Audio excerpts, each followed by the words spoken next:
అలాగే అంజిరెడ్డి గారు ఇవాళ ఒక్కరోజు ధర్నా కోసం ఉండడం అనేది శుభ పరిణామం. రిటైర్ అయినటువంటి వ్యక్తులే కాదు, ఉద్యోగంలో ఉన్నటువంటి ప్రస్తుతం ప్రజాసేవ చేయడానికి ప్రభుత్వం పక్షాన ప్రజలకు మధ్యన వారధిగా ఉన్న ప్రభుత్వ ఉద్యోగులు కూడా ఇవాళ చాలా ఇబ్బందులు పడే పరిస్థితికి వచ్చింది. 2024లో రిటైర్ అయినటువంటి అందరూ కూడా సుమారు డిసెంబర్ నాటికి చూస్తే 20,500 ఉండే, కానీ జనవరి లెక్కేసుకుంటే అది 21,500 వరకు ఇవాళ వెళ్ళింది.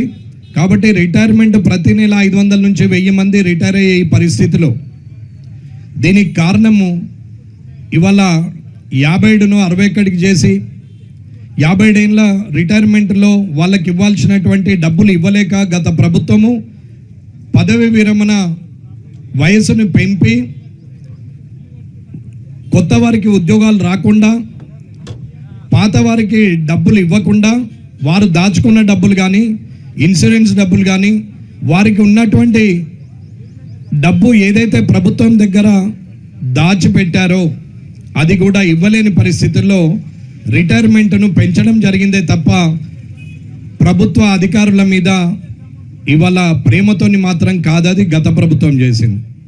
ఇకపోతే అదే నినాదం మీద మేము మీకు బాకీపడ్డ డబ్బులు కానీ అన్నీ మేము ప్రభుత్వం వస్తే ఇస్తాం అని చెప్పి ఉద్యోగస్తులందరికీ కూడా మీకు టెన్షన్గా పెన్షన్ వస్తుంది రిటైర్ అయిన వాళ్ళకి, అలాగే రిటైర్మెంట్ అయిన ప్రతి ప్రభుత్వ ఉద్యోగికి అదే రోజు అన్నీ కూడా చేసి వారికి రావాల్సిన డబ్బులు కూడా ఇస్తామని చెప్పి, అలాగే ప్రభుత్వ ఉద్యోగులకు 1వ తారీఖునే జీతం ఇచ్చి మీ అందరినీ గౌరవిస్తామని ప్రజల మధ్యన బహిరంగ సభల్లో కాంగ్రెస్ పార్టీ చెప్పి వాళ్ళ ప్రభుత్వం ఎక్కింది.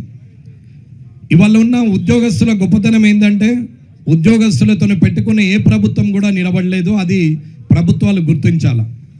ఇంతకుముందు గతంలో కూడా 2 ప్రభుత్వాలు ఓడిపోవడానికి గత ప్రభుత్వము చిన్న ఓటు పర్సంటేజ్ కూడా మరీ లెక్క పెట్టాల్సినంత పరిస్థితి లేకుండా మినిమం పర్సంటేజ్తో ఓడిపోయింది అంటే అక్కడ ఉద్యోగస్తుల సపోర్టు గత ప్రభుత్వానికి లేకపోవడం అనేది ఇప్పుడున్న ప్రభుత్వం కూడా గుర్తించాలి.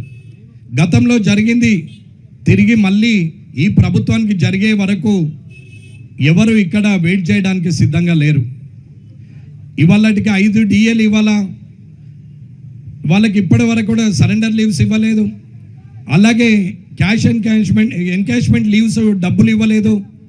ఇలా ప్రతి దాంట్లో కూడా ఈ ప్రస్తుతం ఉద్యోగంలో ఉన్నటువంటి వ్యక్తులకు కూడా ఇబ్బంది పెడతా ఉన్నారు. అలాగే రిటైర్మెంట్ అయిన వాళ్ళు 2024 నుంచి ఇప్పటి వరకు ఒక 21,500 వరకు ఈ నెలకి వస్తే ఉన్నటువంటి ఇటువంటి రిటైర్ అయినటువంటి ఉద్యోగస్తులకు ప్రావిడెంట్ ఫండ్ కానీ వాళ్ళు ఇవ్వాల్సినటువంటి డబ్బును తిరిగి ప్రభుత్వం ద్వారా వారికి రావాల్సిన డబ్బును ఇవ్వట్లేదు. తను కష్టపడి తను ప్రజలకు సేవ చేసి ప్రభుత్వానికి ప్రజలకు మధ్యన సారథిగా ఉంటూ ప్రభుత్వానికి మంచి పేరు తీసుకొచ్చే పనిలో ఉన్నటువంటి అధికారి రిటైర్మెంట్ అయిన తర్వాత తన జీతంలో నుండి కొంత డబ్బును ప్రభుత్వం దగ్గర దాచుకుంటే దానికి అదనంగా ప్రభుత్వం కొంచెం కలిపి తిరిగి ఉద్యోగస్తులకు ప్రావిడెంట్ ఫండ్ కింద ఇవ్వాల్సినటువంటి ఆ డబ్బును కూడా వీరు ఇప్పటి వరకు కూడా ఇవ్వలేని పరిస్థితి.